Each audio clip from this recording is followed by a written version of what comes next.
Good morning class. कैसे हैं आप सब लोग। स्वागत है आपका एक बार फिर से मेरे चैनल एजुकेशन विद गौरव में। और फ्रेंड्स, जैसा कि आप सब जानते हैं कि हम पढ़ रहे हैं ज्योग्राफी को। ओके, तो वर्ल्ड ज्योग्राफी जो है हमने लगभग सारे टॉपिक्स पढ़ लिए हैं।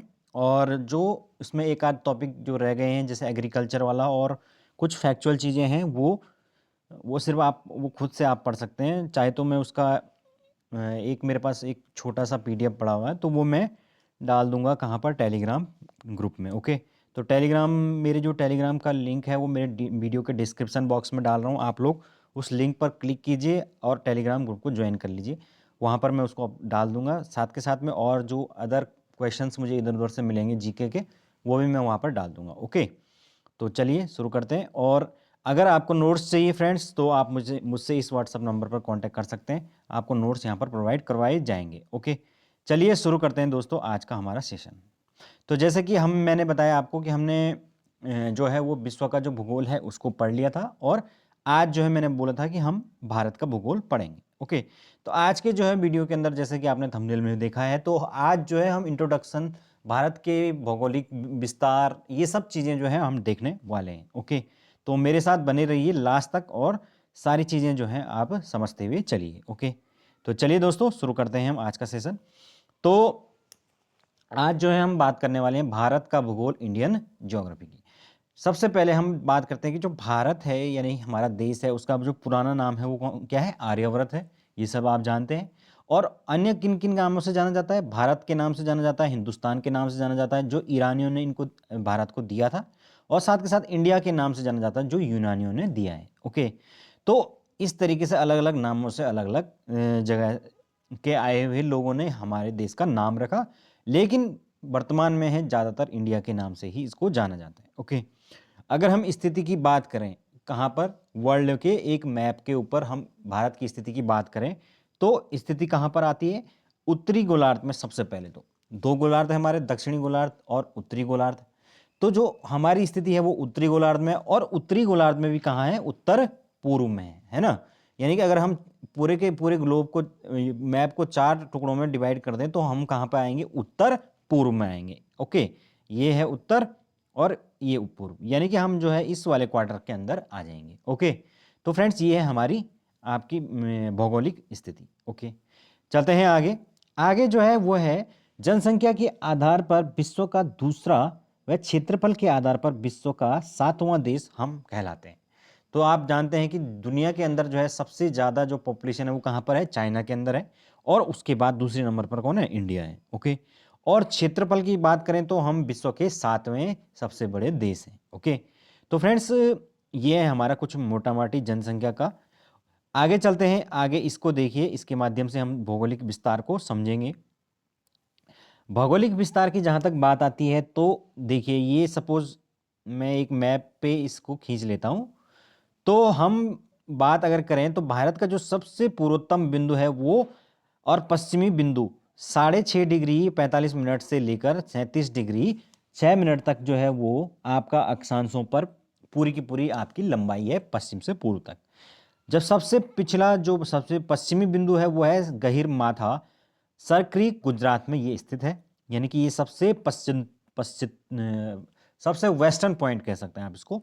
और सबसे पूर्वोत्तम जो स्थान है वो है किबियू, जो कि कहाँ पर है, अरुणाचल प्रदेश में। ओके, तो अरुणाचल प्रदेश का किबियू जो है वो सबसे पूर्वोत्तम क्षेत्र है, जो कि 37 डिग्री 6 मिनट उत्तरी अक्षांश पर स्थित है।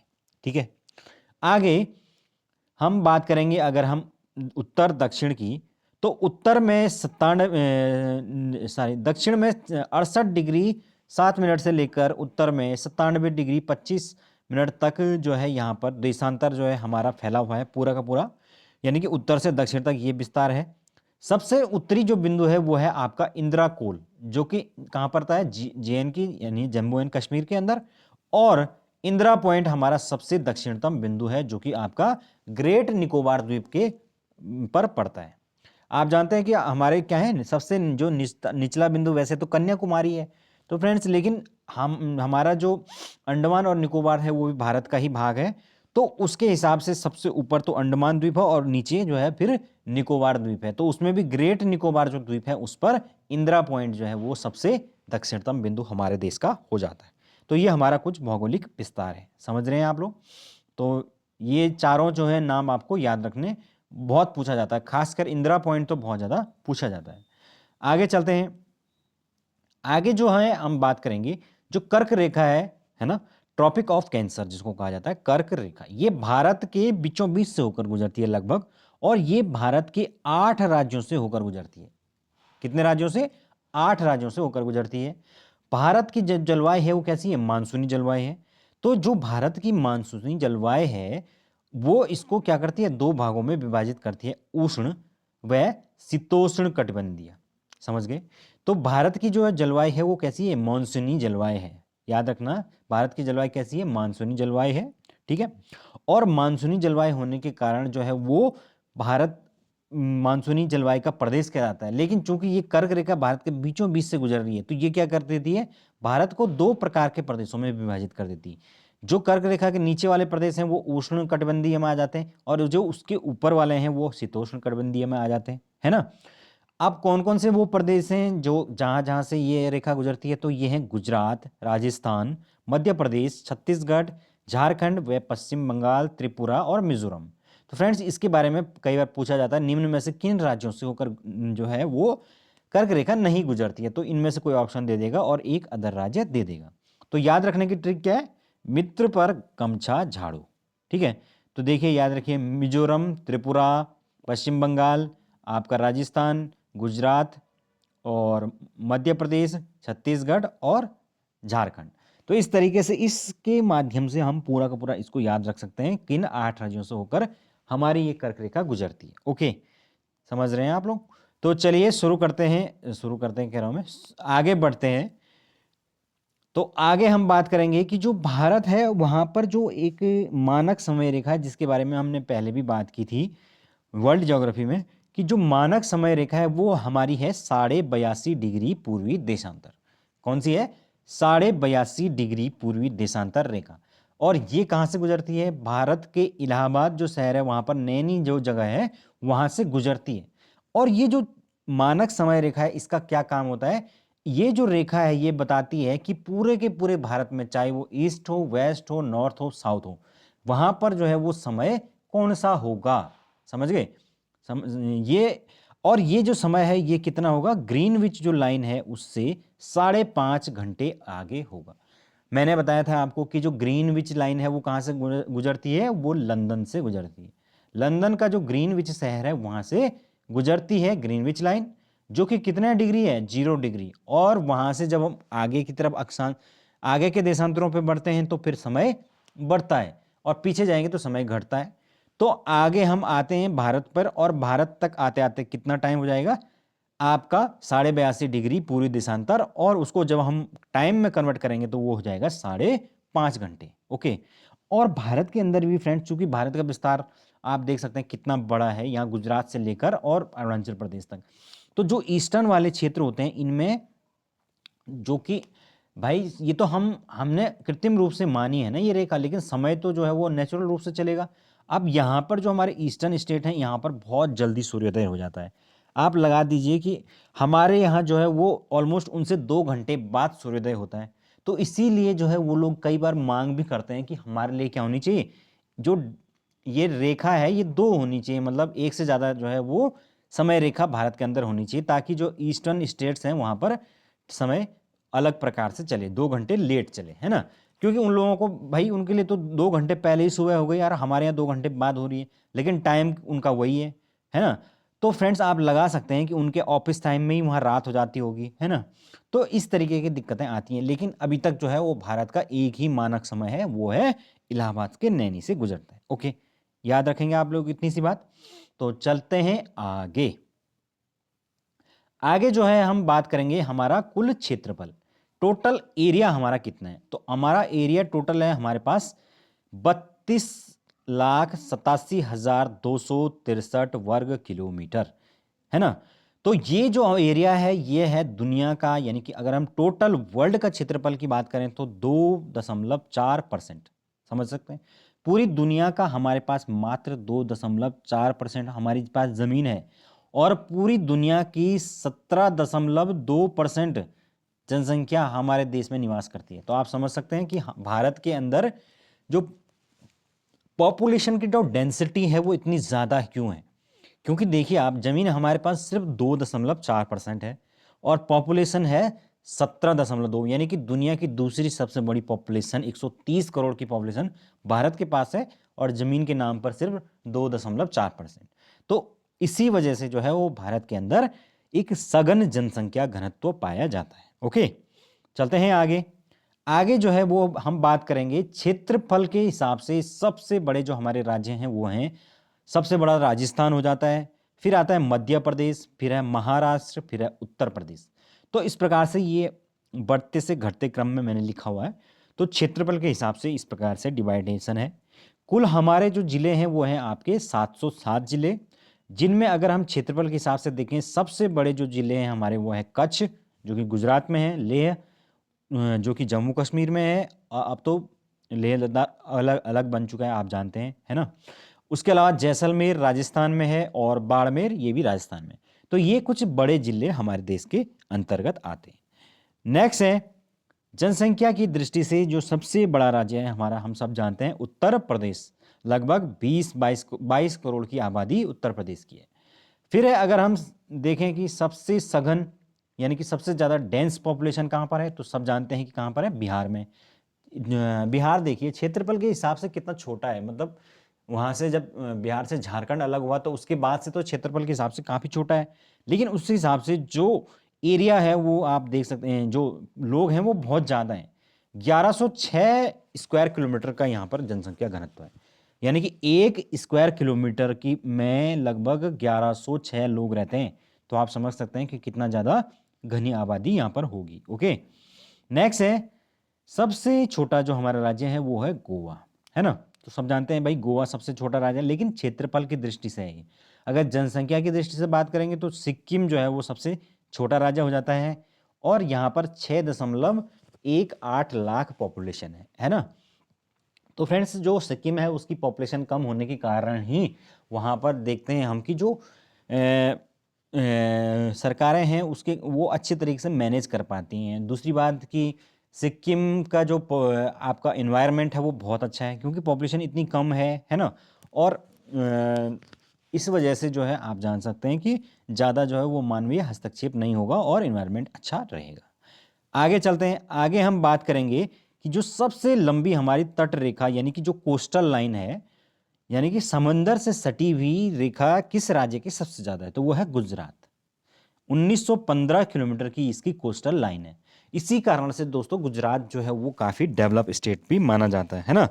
तो गुजरात के डेवलप होने के पीछे कहीं ना कहीं वहाँ की कोस्टल लाइन का वो एक बहुत महत्वपूर्ण योगदान है, क्योंकि पुराने समय से ही लगातार जो व्यापार है वो सब वहीं से होता रहा है ना। फिर जो पोर्ट्स हैं वो धीरे धीरे डेवलप होते गए, इस कारण से जो है वो राज्य काफ़ी समृद्ध होता गया। ओके, चलते हैं आगे। आगे देखिए इस मैप को देखिए, ये मैंने मैप भारत का मैप है उसका निचला जो हिस्सा है वो बनाया है। तो इसमें देखिए आप कुछ बातें मैं इसमें आपको समझाना चाहता हूँ। तो फ्रेंड्स इसके ईस्टर्न पार्ट में हमने देखा कि भारत इस प्रकार का होता है, कहीं से अंदर कहीं से बाहर होता है, इस प्रकार से मैप्स है। लेकिन अगर हम एक ऐसी रेखा खींच दें जो कि लगभग सीधी जाए इस तरीके से, तो इस मतलब जो रेखा कहीं से भी मुड़े ना, तो उस रेखा को कहते हैं बेस लाइन। ठीक है ना। तो ये जो रेखा है ये कहलाती है बेस लाइन। बेस लाइन यानी कि आधार रेखा। आधार रेखा के अंदर जो भी जल होगा, जो कि अंदर बाहर जो है ये आपकी बाउंड्री है, तो इसके कारण से कहीं पर कम होगा कहीं पर ज़्यादा होगा। तो ये जो जल है ये वाला कहलाता है आंतरिक जल, या जिसको कहते हैं इंटरनल वाटर। ओके, फिर जब हम उस आधार रेखा से बाहर की तरफ आते हैं, कितना 12 नॉटिकल माइल तक आते हैं, यानी कि 12 समुद्री मील। समुद्री जो दूरी है उसको किस में मापते हैं, नॉटिकल माइल में मापते हैं। तो 12 समुद्री मील तक दोस्तों हमारा जो है वो है क्षेत्रीय सागर, जिसको कहते हैं टेरिटोरियल सी, है ना। ये जो क्षेत्रीय सागर है इस पर हमारा संपूर्ण अधिकार होता है, यानी कि अगर किसी भी देश का जो ये 12 किलोमीटर का एरिया है इस पर उसका पूरा का पूरा अधिकार है। यहाँ पर ये वो क्या कर सकता है, पूरा की पूरी तरीके से क्या करता है, टैक्स वसूली करता है, अन्य क्षेत्रों में अधिकार रखता है पूरे के पूरे संसाधनों पर उसका पूर्ण तरीके से अधिकार होता है। उसके बाद नेक्स्ट है हमारा, अगर हम आधार रेखा से 24 किलोमीटर 24 नॉटिकल माइल की एरिया की बात करें तो ये कहलाता अविच्छिन्न मंडल यानी कि कंटीजियस जोन। इस कंटीजियस जोन में भी जो है वो हमारे देश का जो है वो विशिष्ट अधिकार होता है। यहाँ पर जो है हम क्या करते हैं, साफ सफाई इन सब व्यवस्थाओं को देखते हैं और यहाँ पर आने वाले जहाज़ों के ऊपर भी निगरानी रखते हैं। फिर हम जब अब आधार जो रेखा है उससे 200 नॉटिकल माइल तक जो है जाते हैं तो वो जो एरिया है हमारा वो कहलाता है विशिष्ट आर्थिक आर्थिक मंडल या स्पेशल इकोनॉमिक जोन। इसको कहते हैं EEZ, है ना। तो आपने सुना होगा कई बार EEZ के बारे में। तो जो हमारा EEZ है या किसी भी देश का, वो उसके समुद्री क्षेत्र की जो बेस लाइन है वहां से 200 नॉटिकल माइल तक वो उसका एरिया होता है। इस एरिया में जो देश होता है पर्टिकुलर कोई भी, या भारत की अब मैं यहाँ पर बात कर रहा हूँ, तो हमें यहाँ पर क्या अधिकार है कि हम यहाँ पर कोई वैज्ञानिक अनुसंधान कर सकते हैं, है ना। और यहाँ पर इस एरिया के अंदर जो तेल क्षेत्र हैं उनकी खोज कर सकते हैं, उस पर हमारा अधिकार होगा। तो ये 200 नॉटिकल माइल तक का एरिया हमारा एक्सक्लूसिव एरिया होता है। ओके, अब उसके बाद का जो सी है वो कहलाता है उच्च सागर यानी कि हाई सी। तो यहाँ पर जो है वो फिर अंतरराष्ट्रीय जो कानून है उसके हिसाब से काम होता है, ठीक है ना। तो समझ गए आप लोग इतनी सी बात। चलते हैं आगे। आगे देखिए, ये मैप देखिए अगेन, ये मैंने एक मैप बनाया है। मैप मैंने बनाया नहीं, मतलब मैप लिया है मैंने, उसमें मैंने कुछ चीज़ें दर्शाई हैं। तो फ्रेंड्स ये मैप है, इसका साउथ का जो है एरिया मैं हाँ दिखाना चाहता हूँ आपको। तो अगेन हम साउथ के एरिया पर नज़र मारते हैं। फ्रेंड्स यहाँ पर आप देखिए, सबसे पहले हम ईस्टर्न जो घाट है उसकी बात करेंगे। ये पूरा का पूरा जो हमारा इलाका है ये ईस्टर्न घाट घाट कहलाता है, यानी कि पूर्वी घाट कहलाते हैं। लेकिन पूर्वी घाट जो है वो बहुत जगह जगह कटा हुआ है ना। और इस कारण से ये अलग अलग जो है उसमें डिवाइडेशन है, बहुत मतलब ये घिसा हुआ है पूरी तरीके से। ओके, और जो ईस्टर्न घाट है उस पर जो है वो अलग अलग तट जो हैं वो नाम से जाने जाते हैं। जैसे ये सबसे ऊपर है उत्कल तट, फिर थोड़ा उससे नीचे आते हैं तो ये वाला जो इलाका है ये उत्तरी सरकार तट कहलाता है, और फिर उससे भी नीचे आते हैं तो ये वाला जो इलाका है यहाँ से यहाँ तक पूरा ये कोरोमंडल तट कहलाता है। इतनी सी बात आपको याद रखनी है। अगर हम पश्चिम की बात करें तो ये पश्चिम का पूरा एरिया जो हमारा भारत के अंदर है वो है कहलाता है आपका पश्चिमी घाट, वेस्टर्न घाट, जिसमें कि आपका सबसे जो नीचे वाला एरिया है दोस्तों वो कहलाएगा मालाबार तट, ये वाला जो केरल से सटा हुआ है ना। फिर उसके ऊपर वाला जो एरिया है वो कहलाएगा कोंकण तट, ठीक है ना। और फ्रेंड्स यहाँ पर आपको और कुछ बातें याद रखनी है। कोंकण और मालाबार के बीच में ये कनारा तट भी एक तट है। ओके, तो ये कुछ नाम है। उसके अलावा हम जानते हैं कि यहाँ पर क्या है, कच्छ की खाड़ी है, और यहाँ पर काठियावाड़ गुजरात है, और उसके ये जो गुजरात और महाराष्ट्र है इनके बीच में यहाँ पर ये है खंबात की खाड़ी। ओके, तो ये कुछ एरिया है। उसके अलावा हम सब जानते हैं कि बंगाल की खाड़ी यहाँ पर है, और इधर आपका अरब सागर है, और नीचे हिंद महासागर है। ये आपका श्रीलंका है, और श्रीलंका और भारत के बीच में मैंने बताया था कि कौन सी है, पाक की खाड़ी है, सॉरी पाक जल संधि है ना। और यहाँ पर मन्नार की खाड़ी स्थित है इनके बीच में। तो ये कुछ बातें हैं। उसके अलावा यहाँ पे देखिए ये छोटे छोटे आइलैंड दिख रहे हैं, ये क्या है, लक्षद्वीप। तो जो लक्षद्वीप है और ये नीचे वाला है ये है मिनिकॉय आइलैंड। तो फ्रेंड्स लक्षद्वीप और मिनिकॉय के बीच में जो है वो 9 डिग्री चैनल है, ये आपको याद रखना है। उसके अलावा जो अंडमान और निकोबार है इनके बीच में, ये ऊपर वाले अंडमान द्वीप है, नीचे वाले निकोबार है, और इनके बीच में कौन सा चैनल है, 10 डिग्री चैनल है। ओके, तो ये कुछ बातें आपको मैप में याद रखनी है। उसके अलावा यहाँ आप देख सकते हैं ये जो पश्चिम बंगाल वाला इलाका है ये सुंदरबन का डेल्टा वाला इलाका कहलाता है। ओके, तो चलते हैं आगे। मैप में ये चीज़ें आपने समझ ली हैं। तो वही बात जो मैं अभी बता रहा था कि पाक जल संधि, जो पाक स्टेट है वो किसके, भारत और श्रीलंका के बीच में है। जो मद्रास प्रेसिडेंसी हुआ करती थी अंग्रेजों के ज़माने में, तो वहाँ पर गवर्नर थे रॉबर्ट पाक, उन्हीं के नाम पर ये इस स्टेट का नाम पाक स्टेट रखा गया था। ओके, उसके अलावा यहाँ पर है मन्नार की खाड़ी। तो मन्नार की खाड़ी भी कहाँ पर है, भारत और श्रीलंका के बीच में। ओके, अब हम बात करेंगे कुछ सीमा रेखाएं। सीमा रेखाएं, तो सीमा रेखाओं की बात अगर हम करते हैं तो सबसे पहले बात करेंगे मैक मोहन लाइन की। तो फ्रेंड्स जो मैक मोहन लाइन है वो भारत और चाइना के बीच में स्थित है।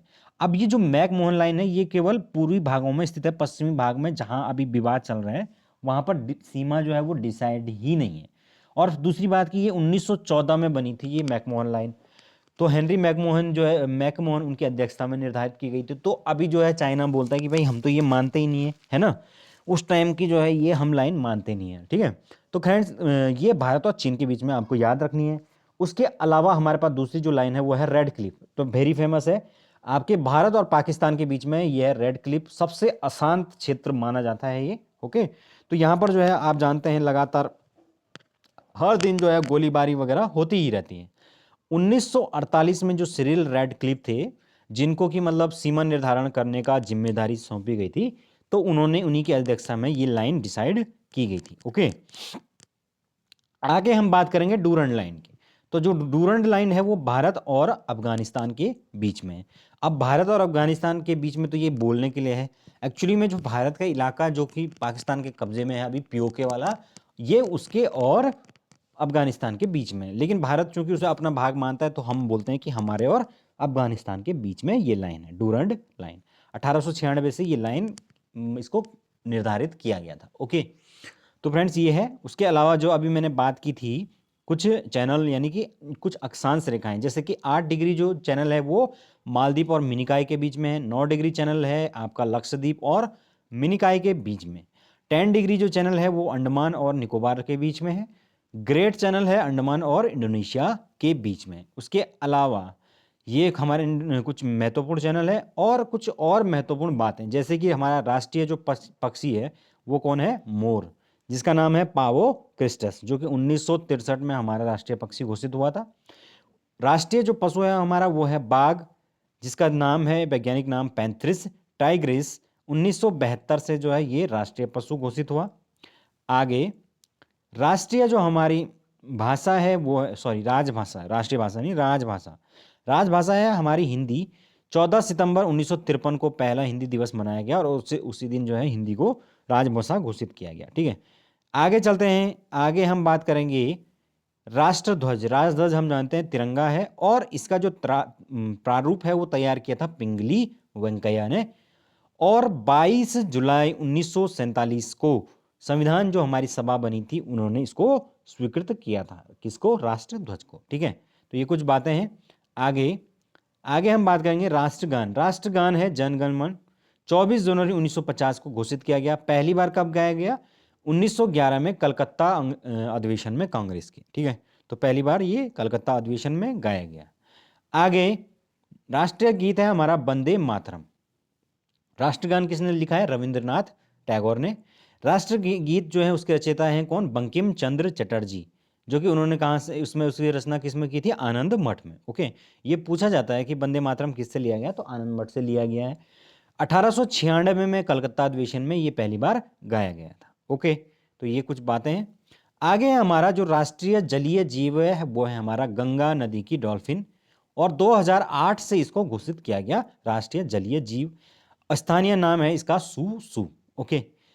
और गंगा के विकास के लिए, उसके स्वच्छ या उसको स्वच्छ रखने के लिए, उसको प्रदूषण मुक्त करने के लिए एक प्राधिकरण बनाया गया जिसका नाम है गंगा विकास प्राधिकरण, Ganga development authority of India. तो इसके जो अध्यक्ष होते हैं वो प्रधानमंत्री होते हैं। इतनी सी बात आपको याद रखनी है।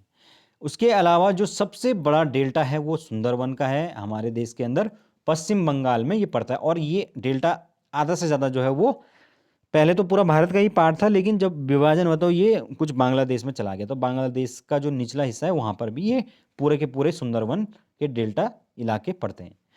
सबसे जो बड़ी झील है वो है वुलर झील, जम्मू एंड कश्मीर में स्थित है। उसके अलावा जो सबसे लंबी नहर है वो है इंदिरा गांधी नहर, राजस्थान में स्थित है। तो फ्रेंड्स इंदिरा जो गांधी नहर है ये, इसी के माध्यम से हम जानते हैं कि जो राजस्थान है उसमें सिंचाई जो सुविधाएं हैं उनका विस्तार हो पाया है, ओके। तो काफ़ी इंपॉर्टेंट ये नहर हो जाती है। तो आप लोगों को इसमें ये मुझे बताना है कि इंदिरा गांधी जो नहर है वो कौन से डैम से, यानी कौन से डैम से निकाली गई है, ठीक है। तो आप कमेंट सेक्शन में ज़रूर बताएं। उसके अलावा एक और चीज़ बतानी है आपको, सबसे बड़ी जो कृत्रिम झील है वो हमारी है गोविंद बल्लभ पंत सागर। और ये जो गोविंद बल्लभ पंत सागर है ये रिहंद बांध पर बनाया गया। तो आपको बताना है रिहंद बांध कौन सी नदी पर बनाया गया है, ठीक है। तो ये आप कमेंट सेक्शन में जरूर बताएं, ओके। नेक्स्ट है हमारे पास सर्वाधिक वर्षा वाला स्थान, वो है मौसिन राम, मेघालय के अंदर स्थित है। कौन सी जगह है? मेघालय मौसिनराम। ठीक है, हम सब जानते हैं कि यहाँ पर बहुत ज़्यादा बारिश होती है। नेक्स्ट है हमारे पास, आजकल बहुत ज़्यादा पूछा जा रहा है ये क्वेश्चन, तैरती हुई जो लेक है वो कहाँ पर है? तो ये है लोकटक झील, जो कि मणिपुर के अंदर स्थित है। तैरती हुई इन द सेंस यहाँ पर इस एक्चुअली में ये झील के अंदर जो है वो फुमडीज पाई जाती हैं। फुमडी, फुमडी क्या होती है? ये घास के, सॉरी, घास के जो है वो मैदान होते हैं, ये छोटे छोटे घास के छोटे छोटे वो होते हैं, और ये पानी के ऊपर तैरते रहते हैं। तो आप देख लेना, इसका फोटो यूट्यूब के ऊपर है। तो उस कारण से ये जो है वो कभी मूव करता रहेगा, कभी एक जो फुमडीज हैं वो कभी एक स्थान पर रहेंगी, कभी दूसरे स्थान पर रहेंगी। इनके ऊपर जो है बहुत ज़्यादा अच्छी जैव विविधता पाई जाती है, तो इसलिए काफ़ी इंपॉर्टेंट ये लेक हो जाती है। ओके, तो फ्रेंड्स ये बहुत ज़्यादा इंपॉर्टेंट है। उसके अलावा सबसे ऊंचाई पर स्थित जो झील है वो है चोलामू लेक, सिक्किम में अंदर, सिक्किम के अंदर स्थित है। ठीक है, तो ये था हमारा आज का इंट्रोडक्शन, है ना।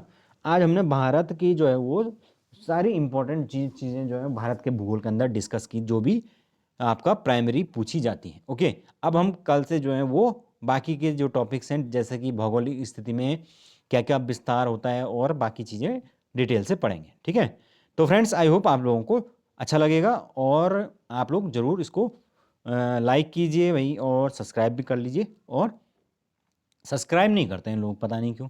और सब्सक्राइब करेंगे, साथ के साथ बेल आइकन दबाएंगे, ताकि आगे आने वाली जो वीडियोस हैं उनका नोटिफिकेशन आपको मिलता रहे। ओके, तो चलिए दोस्तों, अभी के लिए इतना काफ़ी है। Thank you so much, have a good day.